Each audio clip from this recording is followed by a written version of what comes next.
কেন ঐতিহাসিক আমার আমলা পাড়ার সমস্ত মেয়েরা আজকের উপস্থিত? কোন মেয়েরা?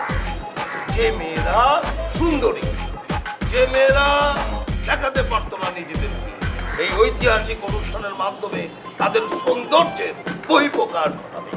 এটা একটা মডেল আমরা এলাকায় শুরু করছি, কারণ এরপরে শুরু হয়ে যাবে সারা বাংলাদেশ, এবং তোমাদের সাহস বাড়বে, তোমাদের উদ্দীপনা বাড়বে, মহিমান্বিত হবে এই অনুষ্ঠান। তো আমি এই মহিমান্বিত অনুষ্ঠানের শুভ উদ্বোধন করলাম।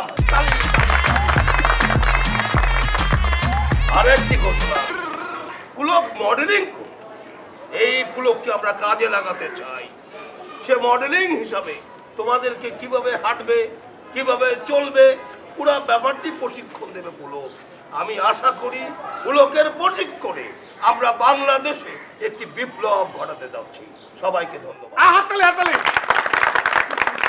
আসলে অনেক সময় দেখবা যার নাই কোনো গতি সে হয় সভাপতি, এসব কথা আমি বলি, যারা ওনাকে দেখতে পারে না তারা বলে। আরে ওই মায়া যদি থাকে কম্পিটিশনে, তাহলে তো মিতু কোনোভাবেই তো ফার্স্ট হতে পারবে না।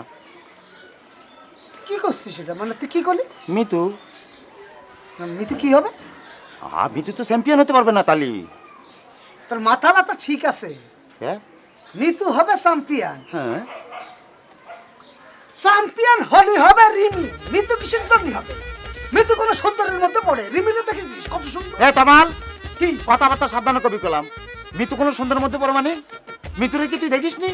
এলাকার সব পোলাপাইনের দিকে তাকায় থাকে, তুই তার সৌন্দর্য দেখিস নি? আরে বাবা, কি সবাই তাকায় থাকে। হ্যাঁ, কি আমার চেহারা তাকায় থাকে? তমাল তমাল কি? এই তুই ডাক্তার দেখিস না কত? ডাক্তার কে? ডাক্তার দেখাবো কে? তো তো ডাক্তারই লাগবে, চোখের ডাক্তার। পাওয়ার যেটা আছে ওটা আর একটু বাড়ানো লাগবে, কারণ তুই ঝাপসা দেখতেছিস। সৌন্দর্য কারে কয়? ওটা ঝাপসা দেখিস। রিমি যে কত সুন্দর, তোর চোখে পড়তেছে না। তোর পাওয়ার লাগবে, পাওয়ার। তমাল, সেই ছোটবেলায় স্কুল লাইফ থেকে কিন্তু তুই আমার চোখ আর চশমা নিয়ে কথা করছিস, এখনো করছিস। এটা কিন্তু ঠিক হচ্ছে না। তোর মতো একটা মেয়ে এই এলাকায় আছে, আমি না দেখি, মিতুরে সবাই দেখে না, সবাই বলে না সুন্দর। রিমির ব্যাপারটা তো তুমি আই তোমরা থাকতে এই মেয়ে আজকে এখানে রেজিস্ট্রেশন কেমনে করছে? শোন, বাচ্চু ভাই স্বজন পেতে দেখায় ওই মেরে ইন করাইছে।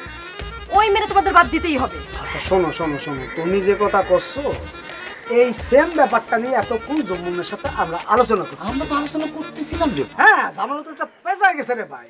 ওই মেয়েটা যদি এখন এই প্রতিযোগিতায় থাকে, তাহলে তো তোমরা এই সুন্দরী প্রতিযোগিতায় কেউই ফার্স্ট দিবে। তার মানে কি ওই মেয়ে আমাদের চেয়ে বেশি সুন্দর আর আমরা কম? আরে তোর কিসের মধ্যে কি না, তা না। শোন, আমি বুঝায় বলি তোরে, ওরা তো ঠিকই করছে। যে সিস্টেম করে ওই মেয়েটাকে রেজিস্ট্রেশন করা হয়েছে, তাহলে তো অন্য সিস্টেম করে তারা ফার্স্ট বানায় দেবে, বুঝছিস না? ওরা তো তাই বলতেছি। এই হ্যাঁ শোনো, বলো। আমি এত কথা বুঝি না। আচ্ছা, তোমরা দুইজন মিলা যদি ওই মেরে আউট করতে না পারো, তাইলে আমাদের সামনে আর কখনো আসবে না। ঠিক, একদম ঠিক কথা বলছে।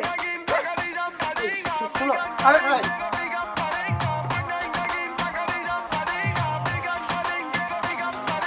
তোমার বিরাট বড় গেরা গলার মধ্যে পড়ে গেলাম মনে হয় বন্ধু। এত বড় প্যাস লাগবে এটা তো বুঝতে পারিনি। এখন তো বুদ্ধি পাচ্ছি।